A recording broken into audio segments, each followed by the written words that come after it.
Bonjour à tous et à toutes, bienvenue dans ce 268e briefing, qui est une édition spéciale, mais qui a quand même une numérotation. Je suis heureux de vous retrouver. Je rentre d'un petit moment en France qui m'a permis de retrouver les racines et la perception française des réalités. Voilà, et on va pouvoir en discuter et revoir tout ça ensemble. Alors, ce briefing spécial, je voulais déjà remercier le président honoraire qu'il est d'avoir bien voulu animer le précédent, qui était consacré au sommet en Alaska. Et aujourd'hui, on va se consacrer plus directement à sa suite, c'est-à-dire la rencontre de Washington. Alors, avec un peu en deux parties, Igor va commencer à nous parler justement de ce qui s'est passé à Washington, de ce qu'on en sait, de quels sont les développements euh, et tout comme ça. Et Arnaud ensuite prendra la parole pour nous parler des réactions à Moscou, en Russie en général.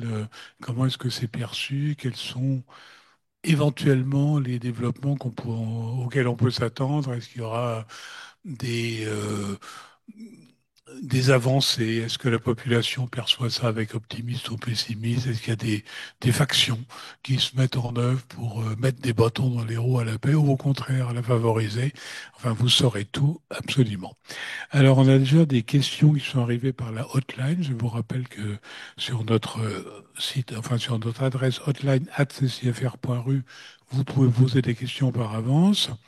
Là, bien évidemment, dans le chat en direct, vous pouvez vous poser vos questions également. Si elles n'ont pas été abordées pendant les interventions de nos deux experts, et bien entendu, nous les poserons en vous rappelant néanmoins qu'on ne parle que de ce sujet aujourd'hui, l'actualité internationale liée au sommet de Washington, et qu'on n'a pas de questions sur d'autres domaines économiques ou politiques russes. Voilà, sans plus attendre, Igor, je te passe la parole et donc dis-nous un peu que s'est-il passé. Merci, Président. Bonjour à tous. Alors, je vais effectivement revenir sur le déroulé de cette réunion à Washington, vous en présenter un petit peu les enjeux et assez succinctement ce que moi j'en retiens et les questions que cela pose pour les semaines ou mois qui viennent, en tout cas pour l'avenir de ce conflit armé en Ukraine. Alors, très rapidement sur le déroulé même, comme nous l'avions dit lors du premier briefing édition spéciale, il y a d'abord eu une rencontre à Washington entre Volodymyr Zelensky et les différents représentants européens qui se sont retrouvés donc préalablement à la rencontre prévue avec le président américain. Puis Volodymyr Zelensky a eu un entretien avec Donald Trump, qui étaient chacun, enfin M. Zelensky et M. Trump étaient entourés un certain nombre de leurs proches conseillers et de leurs collaborateurs. Et suite à cet entretien bilatérale, on va dire États-Unis-Ukraine, eh bien, il y a ensuite eu une réunion avec les représentants européens qui se sont rendus à Washington. Donc, il y avait évidemment le président Emmanuel Macron, il y avait le chancelier Merz, Madame Meloni, donc la présidente du Conseil italien, il y avait Monsieur Stubb, président finlandais. Il y avait également Monsieur Keir Starmer, Premier ministre britannique. Il y avait Madame van der Leyen et il y avait le secrétaire général de l'OTAN, Monsieur Rutte, qui était donc présent pour appuyer Monsieur Zelensky dans ses discussions avec Donald Trump. Alors, pour la partie publique, on va dire, de cette réunion entre représentants européens, Donald Trump et Volodymyr Zelensky, il y a donc eu une réunion, je dirais, avec en présence des journalistes et des conseillers, dans laquelle Donald Trump a voulu créer, à mon avis, une atmosphère chaleureuse, on va dire, en présentant chacun des participants à cette réunion, en s'adressant un à un à chacun des participants de la réunion. Sauf que, en tout cas, ma perception, c'était que cette séquence n'était pas tellement à l'avantage des invités européens. Il y a eu des remarques sur le bronzage de Monsieur Merz. Il y a eu des remarques sur la longévité politique de Madame Meloni, donc qui est élue depuis très longtemps. Et puis juste après, il s'adresse à Monsieur Merz, qui est en fait fraîchement élu. Il a failli oublier Monsieur Stubb, président finlandais. Il a dit c'est le plus jeune parmi nous ici. Enfin, c'était assez, je dirais, à mon avis, pas trop à l'avantage des représentants européens. euh, durant cette réunion. Alors, ce qui est intéressant, c'est ensuite le tour de table qui a eu lieu, où chacun des représentants européens, M. Zelensky, et puis chacun des représentants européens, Mme Merz et M. Rutte, secrétaire général de l'OTAN, se sont exprimés dans un bref laïus, chacun 1 ou 2 minutes, tous pour remercier Donald Trump d'accueillir évidemment à Washington cette réunion très très importante, mais avec chacun insistant sur des points précis, certainement que ils se sont auparavant répartis un petit peu les rôles et les éléments de langage, ou les talking points, comme on dit. J'ai retenu pour ma part, en tout cas dans l'ordre où ce tour de table s'est déroulé, le laïus le plus intéressant pour ma part était celui de M. Merz, qui est rentré tout de suite dans le vif du sujet. Il était peut-être moins à brosser Donald Trump dans le sens du poil, puisqu'il a parlé du sujet du cessez-le-feu. C'est le premier à l'évoquer en disant il faudra un cessez-le-feu, on ne peut pas imaginer, je crois que la formule, c'est on ne peut pas imaginer des négociations de paix sans cessez-le-feu préalable. Donc, position affirmée par les Européens depuis très longtemps, qui a été celle de Donald Trump depuis le mois de février, mars, avril, pendant le printemps, et depuis l'Alaska, il semble l'avoir remisée et désormais, on l'avait dit lors du précédent briefing, s'attacher à conclure d'abord un accord de paix sans même de cessez-le-feu préalable, ce qui est en fait la position russe depuis le départ. Et M. Merz a reparlé des garanties de sécurité. L'autre dirigeant européen va parler de cessez-le-feu. Alors, comme le terme de cessez-le-feu ne va pas trop à Trump, le terme de trêve a aussi été employé. C'est notamment Emmanuel Macron qui a parlé de trêve, qui a, je dirais, fait écho aux propos de M. Merz pour parler effectivement de cette trêve qui, selon le président français, est indispensable pour le bon déroulé des négociations qui doivent conduire à la paix. Et il y a eu effectivement des remerciements adressés au président américain pour les garanties de sécurité qu'il aurait promis d'apporter dans le cadre du règlement. Mais ça, je vais y revenir. Parce qu'en réalité, on n'en sait pas beaucoup plus. Je vais le dire tout de suite, une question qui a été complètement escamotée, mise de côté, c'est celle des territoires. Le seul à parler des territoires dans ce tour de table, c'est Donald Trump au début. Et pour les autres, lors de ce tour de table public, une fois de plus, après on ne sait pas ce qu'ils se sont dit derrière les portes, on sait que dans l'entretien bilatéral entre Donald Trump et Volodymyr Zelensky, il y avait une grande carte affichée au mur dans le bureau ovale, parce qu'il y a des photos qui ont été prises, des caméras qui étaient là à un moment, donc ils ont discuté des territoires, mais ensuite dans la partie qui était ouverte aux journalistes où les responsables s'exprimaient, aucun n'a parlé de cette question territoriale. Préalablement à la rencontre, Donald Trump avait fait un tweet pour mettre, j'allais dire, les pendules à l'heure, en expliquant qu'il n'y aurait ni d'appartenance à l'OTAN pour l'Ukraine et que la question de la Crimée était quelque part réglée aussi. Ce qu'en fait on sait depuis longtemps, mais il préférait le redire avant le début de cette réunion. Donc finalement, ce qu'on retient de ce premier tour de table, c'est que les Européens ont dit oui, mais ils ont dit oui pour qu'on discute, pour se lancer dans un processus de discussion. Ils l'ont salué, mais et il y a eu plusieurs mais. Il y a eu le mais d'abord, il faut un cessez-le-feu. Et on sait que Donald Trump là-dessus a évolué. Et il y a un autre mais qui a été évoqué par Emmanuel Macron, qui est celui d'un sommet quadrilatéral.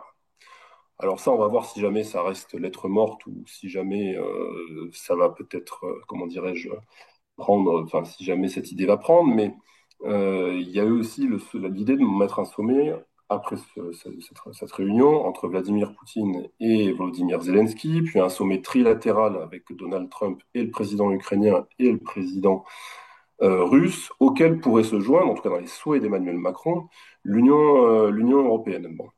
Donc ce sont un petit peu ce que j'appelle les mais que les Européens ont mis sur la table. Le gros sujet, c'était celui des garanties de sécurité.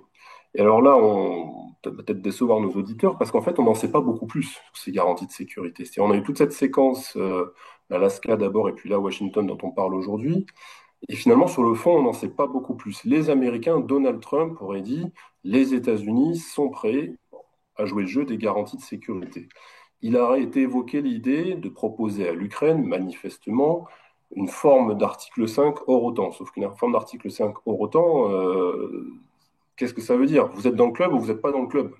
C'est pas j'y suis et puis je bénéficie des garanties sans être dedans. Donc, en réalité, ça paraît pour l'instant très très fumeux. Le seul modèle, mais on en avait parlé lors de briefings précédents, depuis maintenant 1 an ou 2 au moins, depuis qu'on parle de ces questions de garantie de sécurité, C'est le modèle israélien. Israël n'est pas dans l'OTAN, mais bénéficie de garanties de sécurité américaines extrêmement robustes. On l'a vu depuis le 7 octobre. Et c'est quelque chose d'ailleurs qui avait été évoqué à un moment, qui pourrait être, sur lesquels les gens avaient réfléchi pour l'Ukraine. Mais même ça, on voit que Donald Trump n'est pas franchement très très chaud pour s'engager sur cette piste-là. Donc, dans le cadre de ces garanties de sécurité, il y a plusieurs éléments. On connaît plusieurs éléments, d'ores et déjà, l'armée ukrainienne, l'équipement de l'armée ukrainienne, l'alimentation de cette armée en équipement et en matériel occidental. Il y a la question du complexe militaro-industriel ukrainien. Il y a déjà un certain nombre d'armuriers occidentaux qui sont à l'œuvre en Ukraine et qui ont fait des co-entreprises avec des entreprises ukrainiennes de défense pour produire du matériel sur place et maintenir en conditions opérationnelles du matériel déjà existant.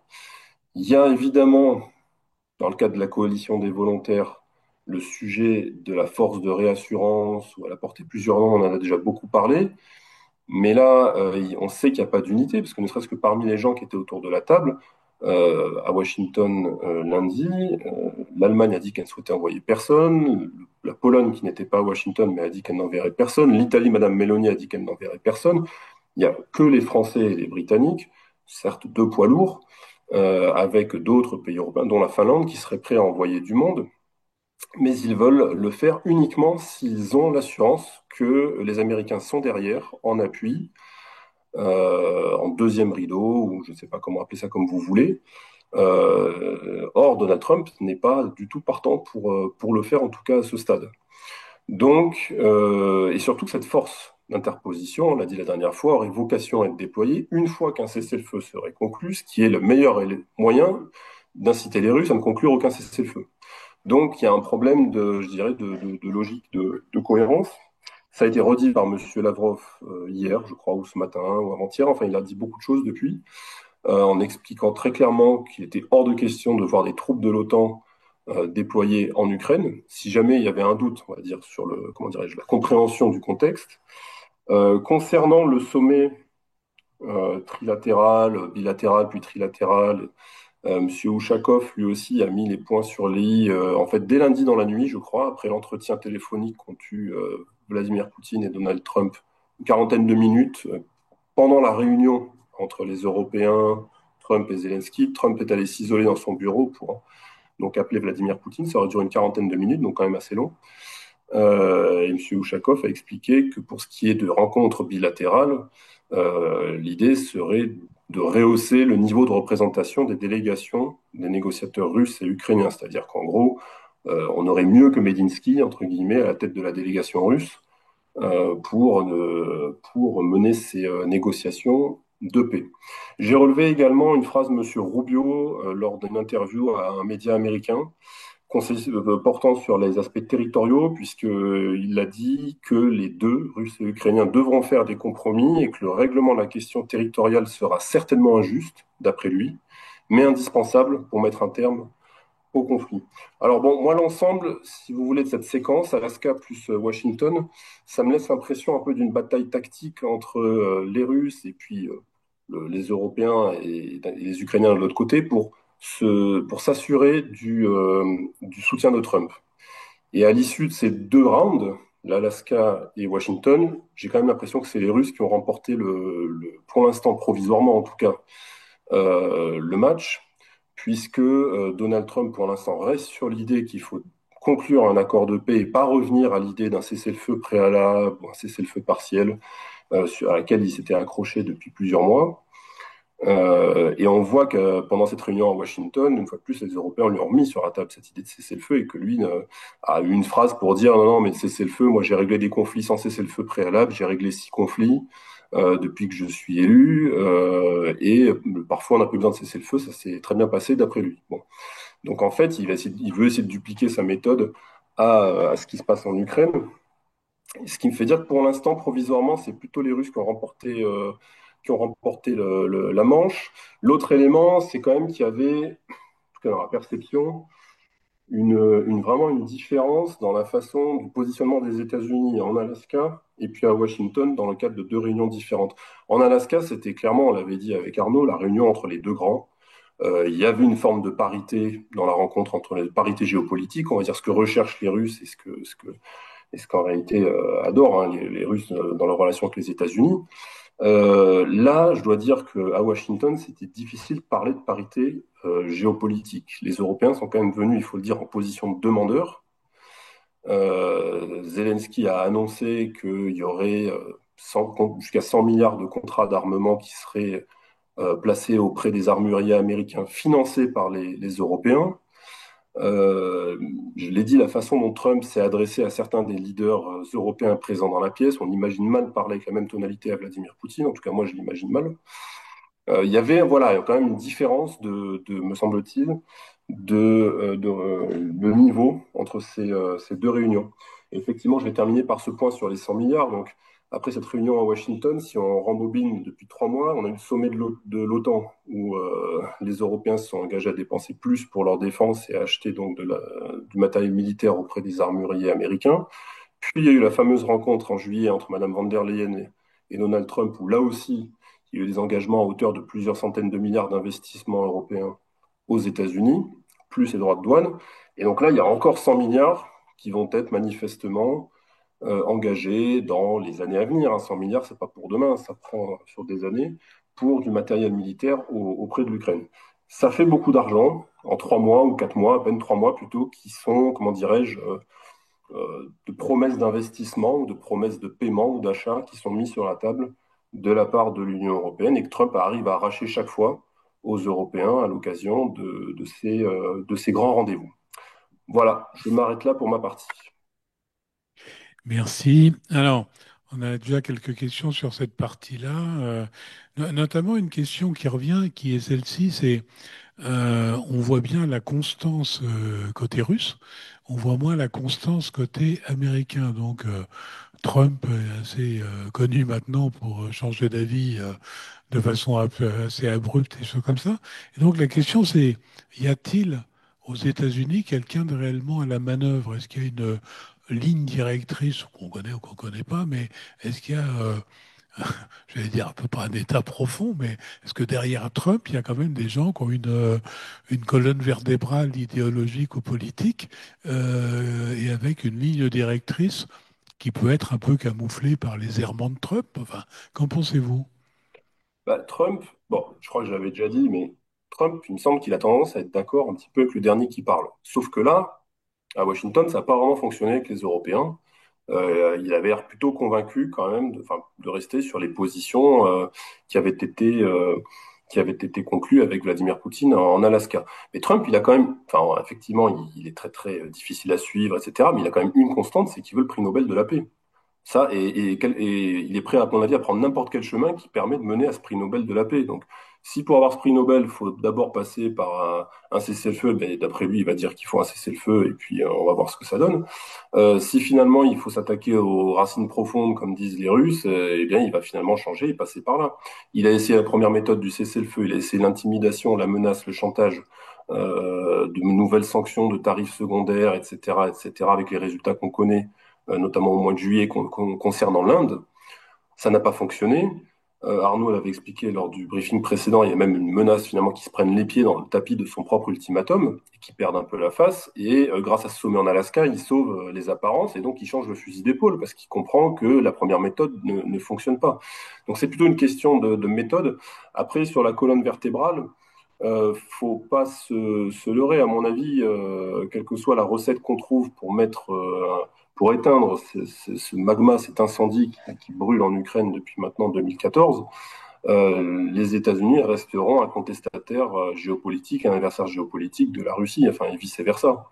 Donc on arrivera peut-être à faire taire les armes là-bas, et encore, mais pour autant les relations russo-américaines ne vont pas rentrer dans la concorde, il y a peu de chances que cela arrive.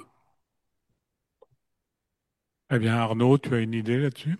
Oui, si je peux me permettre, difficile effectivement de suivre les volte-face de Trump. Il y en a eu beaucoup, mais il y a quand même des lignes directrices. La ligne directrice, il l'a répété à plusieurs reprises. D'abord, c'est pas sa guerre. Ça, il en est convaincu. Ce n'est pas sa guerre, c'est celle de Biden. Et la volonté, on le voit bien, c'est de se désengager. Alors, Trump veut éviter de se désengager comme Biden l'a fait d'Afghanistan.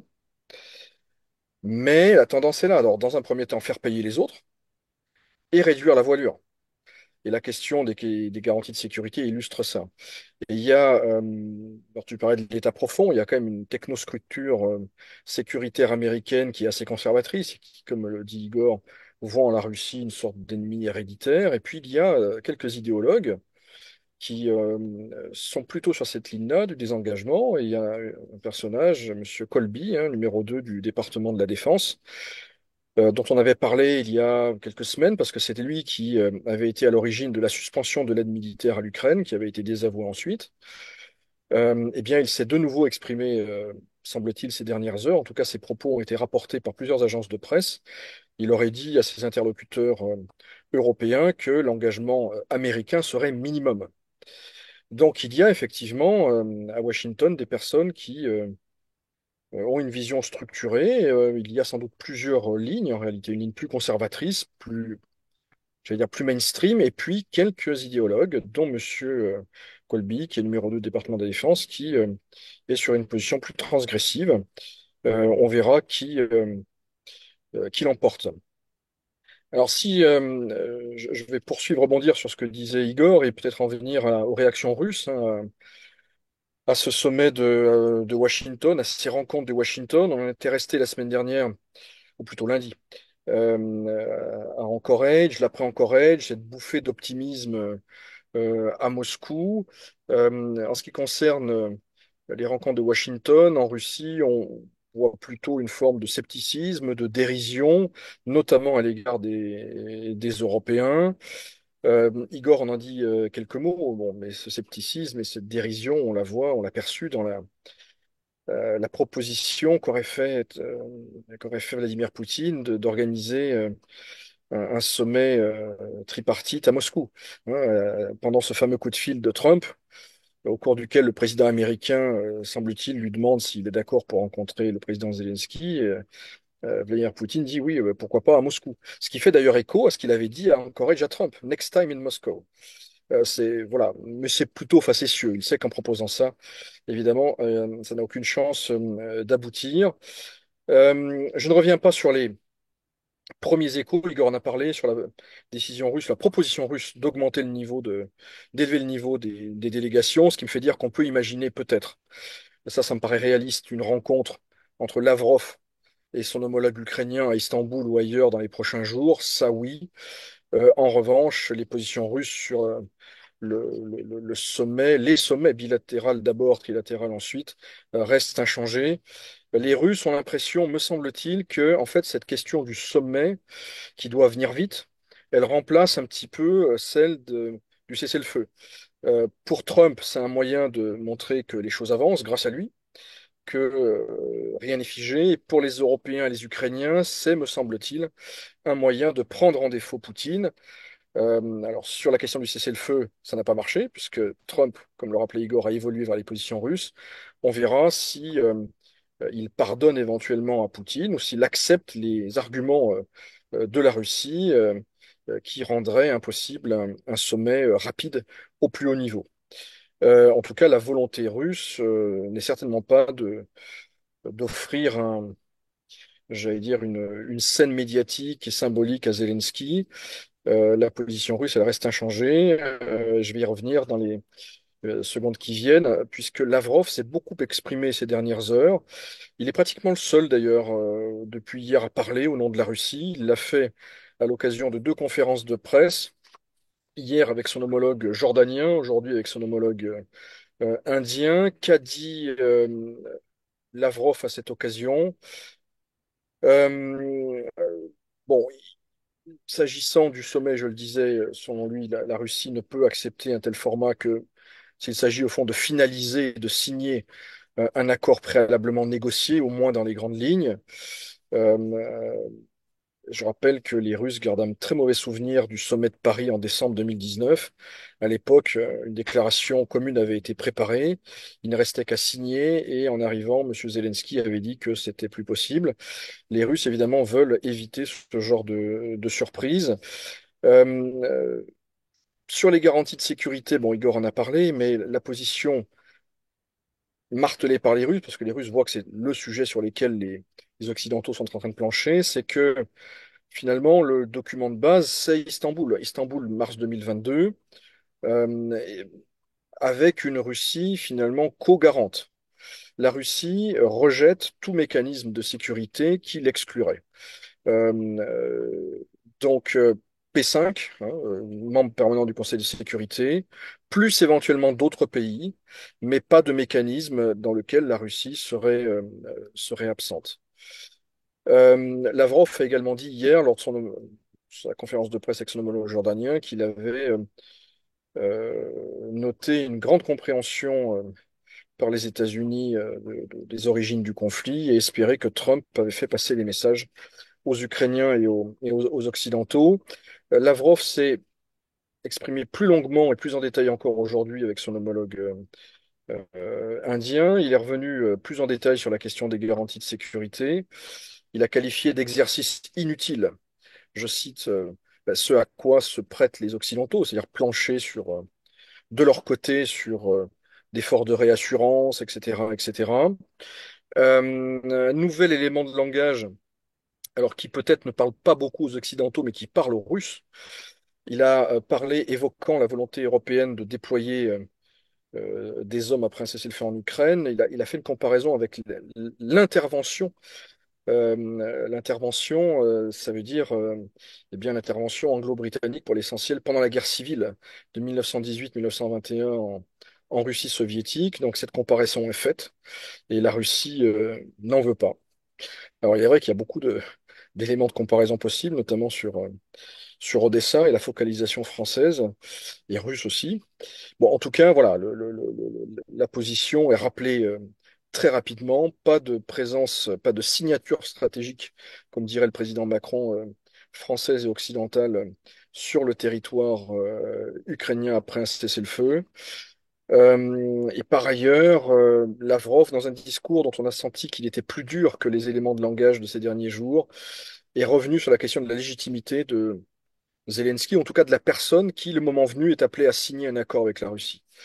Ça faisait quelque temps qu'on n'avait pas entendu ça de la part des Russes. Donc, pour résumer, un- je ne sais pas si on peut parler de durcissement, en tout cas un rappel euh, de ce qu'on disait lundi, à savoir que si les lignes ont bougé, elles n'ont pas bougé à Moscou, elles ont bougé à Washington, à Kiev un petit peu, semble-t-il, parce qu'aujourd'hui, M. Podolyak, l'un des conseillers du président Zelensky, admet que la possibilité d'un gel du conflit sur les lignes de combat actuelles.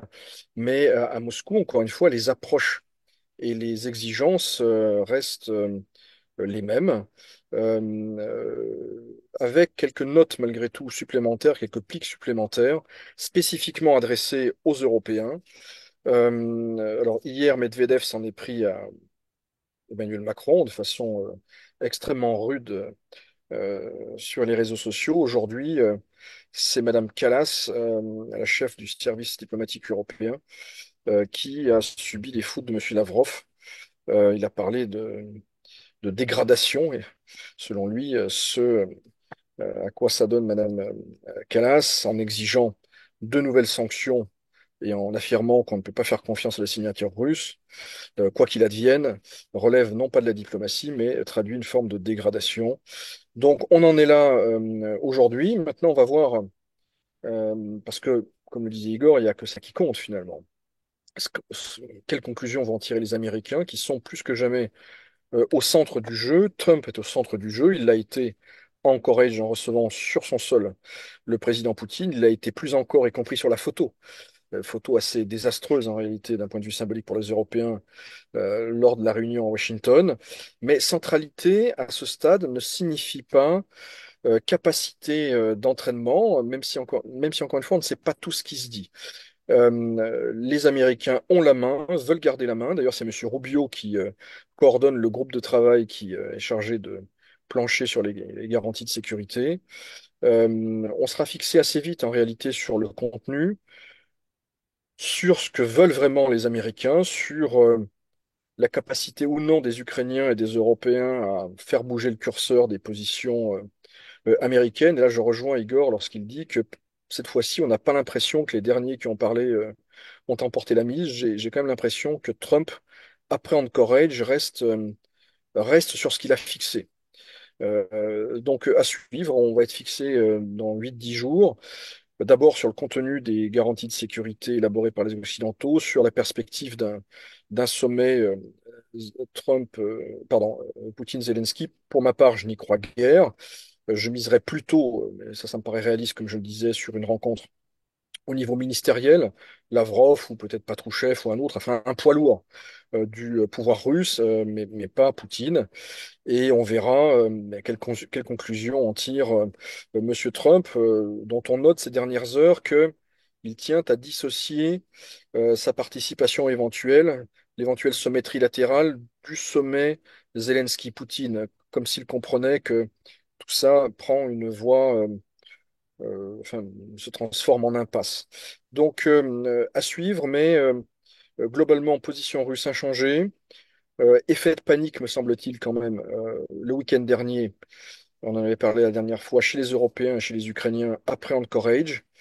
Il y a eu une forme d'unité occidentale qui a été affichée à Washington. Il n'y a pas eu de clash en soi, ça a de la valeur, hein, surtout quand on se souvient de ce qui s'était passé le 28 février. Mais je me demande, et c'est une intuition parfaitement personnelle, qui n'engage que moi, si le soulagement qu'ont éprouvé les Européens et les Ukrainiens après l'absence de catastrophe lundi dans le bureau ovale, finalement ne masque pas l'absence de progrès sur le fond avec les Américains. Merci de ces éléments. Alors, on a plusieurs auditeurs quand même enfin, qui s'inquiètent d'une certaine façon concernant les garanties de sécurité en disant que si ça doit être garanti, notamment par la Russie, quelle est la qualité de la signature de la Russie au regard du mémorandum de Budapest, notamment où il y avait un engagement, notamment de la Russie, de garantir l'intégrité territoriale de l'Ukraine contre la cessation de l'Ukraine en tant que puissance nucléaire. Et donc, est-ce qu'on ne va pas se retrouver dans la même situation avec une signature qui risque fort de ne pas être respectée? Donc, En fait, je suis pas sûr que ce soit le sujet. Le sujet, j'imagine que les c'est Russes ont les mêmes interrogations, mais oui, oui, c'est ça. C'est finalement bon. Qui est-ce qu'un mécanisme de sécurité? Qu'est-ce que j'ai l'impression que tout toute cette agitation intellectuelle, en fait, elle cache au fond l'essentiel, c'est-à-dire que une garantie de sécurité hors alliance n'a pas la même valeur qu'une garantie de sécurité dans l'alliance. Et l'autre limite, Igor en a dit deux mots, mais qui est majeure, qui est fondamentale, c'est que aujourd'hui, comme hier et avant-hier, aucun pays occidental n'est prêt à faire la guerre contre la Russie pour l'Ukraine. Garantie de sécurité ou pas, cette donnée-là, elle reste inchangée. Donc, et par ailleurs, les Européens qui proposent une forme de réassurance ont eux-mêmes besoin d'être réassurés. Or, la prime d'assurance, on l'a compris, elle est de plus en plus chère à Washington. Donc, c'est un peu oui, la quadrature du cercle. Tout ça n'avance guère. Côté russe, il est hors de question finalement d'accepter aujourd'hui ce qui était inacceptable hier, ce qui a peut-être, je suis pas dans le cerveau de Vladimir Poutine, contrairement à beaucoup de collègues, mais qui a peut-être motivé la décision du président russe d'intervenir militairement en Ukraine, c'est-à-dire le basculement stratégique de ce pays dans la sphère de sécurité occidentale. S'il s'agit d'une alliance militaire entre l'Ukraine et des pays occidentaux, ben, on en revient à l'origine du conflit finalement. Donc, entre l'Ukraine qui très légitimement a besoin de garanties de sécurité solides, fermes, les Européens qui appuient cette demande mais qui n'en ont pas les moyens, les Américains qui sont plutôt en train de se désengager et les Russes qui ne lâchent rien sur le fond, j'ai l'impression tout de même qu'on en est à peu près au même point, sauf que, comme le disait Igor, la perception américaine, en tout cas la ligne de Trump aujourd'hui, elle est plus proche des positions russes qu'à la mi-juillet, où à l'époque on parlait, vous vous souvenez, de déception, de sanctions, etc., etc. alors une question qui nous est arrivée par notre hotline. Bonjour, quel décryptage faites-vous de l'attitude d'Emmanuel Macron qui reste focalisé visiblement sur un besoin de sanctions supplémentaires contre la Russie et le plus dubitatif quant aux chances de paix durable? Il semble à contre-courant, à contre-temps des États-Unis et des autres leaders européens. Quelles peuvent être ses motivations réelles? Je ne suis pas plus dans la tête d'Emmanuel Macron que dans celle de Vladimir Poutine, mais oui, on voit, bon, on a entendu les déclarations du président Macron, il a parlé de d'ogre aux frontières de l'Europe, enfin des propos que l'on entendait plutôt, ou que l'on lisait plutôt sous la plume de quelques commentateurs baltes ou polonais particulièrement exaltés jusqu'à une date récente. Donc ce n'est pas rien comme évolution, et je pense que ça explique d'ailleurs les mots très durs de Medvedev hier. La France a renoncé en réalité et ne peut plus jouer un rôle de médiateur. Donc, ce rôle de médiateur est assumé par les États-Unis avec ce que ça implique, c'est-à-dire que les États-Unis sont plus totalement alignés sur les demandes ukrainiennes, même si les États-Unis restent en soutien de l'Ukraine, hein, notamment sur le plan du renseignement et le plan militaire. La France n'a plus de marge de manœuvre et comme il n'est pas question de reculer, ben, on continue. Donc, avec les spécificités du président Macron, qui est un grand orateur, qui a un charisme et qui est plus écouté que d'autres chefs d'État européens, parce que la France est une puissance nucléaire, donc on fait plus attention à ce que dit le président Macron. Donc, la France, très clairement, est sur les positions, je dirais, au bout du spectre pro-ukrainien. Voilà, c'est un soutien sans faille et très vocal, avec bon, la question évidemment qui se pose du réalisme de ces prises de position. Alors, une question d'un auditeur visiblement plus optimiste qui nous dit en cas de levée des sanctions, combien de temps faut-il pour rétablir les liaisons aériennes directes, les transferts bancaires, les visas Mastercard et tout ça? Donc, visiblement, quelqu'un qui vit ici et qui souffre de ces sanctions. Oui, alors non, je crois il faut pas s'enflammer. Même avec les Américains, on voit que les Américains, pour l'instant, ne répondent pas aux avances russes qui sont très concrètes sur ces questions-là. En tout cas, si ça doit bouger, ça bougera, à mon avis, d'abord côté américain, avec ce risque de découplage des sanctions américaines et européennes, et dans ce cadre-là, probablement une position européenne qui sera celle de Macron, en tout cas pendant un temps. Donc, pour ma part, techniquement, ça peut aller très vite, hein. Techniquement, ça peut aller très vite. Restaurer des couloirs aériens qui ont existé pendant des décennies, c'est pas très compliqué. Euh, mais je pense que politiquement, on en est encore assez loin. En tout cas, je mettrai en garde contre des attentes prématurées à ce stade. Très bien, alors on va finir sur une question un peu plus légère, mais peut-être plus profonde aussi, concernant le pull SSSR de M. Lavrov. Alors c'était visiblement un petit trolling peut-être adressé aux États baltes, mais est-ce que les autres anciens États de l'URSS ne se sont pas un peu sentis gênés par ce rappel un peu violent peut-être du passé et se demandant si la Russie voyait l'avenir dans la reconstitution de l'URSS? Oui, trolling, on en a parlé un petit peu lundi, c'est du trolling à l'évidence. On en a un peu parlé en Russie, et pas toujours de façon positive. Alors il y a effectivement j'allais dire, les propagandistes de service, la télévision ou ailleurs, qui ont souligné que c'était du panache, que ça avait beaucoup choqué. C'était ça le but, c'était de choquer et de faire parler les commentateurs occidentaux. Pour le reste, enfin, il y a certains commentateurs russes qui ont aussi rappelé que M. Lavrov était ministre des Affaires étrangères de la Fédération de Russie. Donc voilà, l'objectif est atteint dans le sens où tout le monde en a parlé. Je n'ai pas vu beaucoup de réactions en Asie centrale ou ailleurs, même si ça a sans doute été noté. Au projet impérial russe, bon, je suis assez sceptique. En tout cas, c'est pas sous la forme d'une reconstitution de l'URSS ni de l'Empire dans ses frontières de 1917. Ce n'est pas ça le projet. Euh, donc voilà, c'est un coup médiatique euh, que personnellement je ne trouve pas très habile en réalité, mais encore, ça n'engage que moi. Est-ce que c'était pas un signal, alors certainement malhabile, hein, mais pour tenter peut-être de rassurer une certaine mouvance Z en Russie qui redoutait Anchorage, redoutait le coup de couteau dans le dos, le Dagavarniak, et que peut-être que on allait lâcher des objectifs, je ne sais pas, et que voyant Lavrov avec ce t-shirt, ça les a un peu détendus. Bon, je sais pas, je me suis posé la question, je me demande si jamais il n'y a pas un peu de ça aussi pour dire, voilà, en arborant ce t-shirt-là, ça réveille certains souvenirs, et donc forcément, c'est la contestation de l'Occident, c'est voilà, la guerre froide en Corée, etc. Bon, je me suis demandé s'il n'y avait pas un peu de ça. Bon, j'en sais rien, c'est une intuition.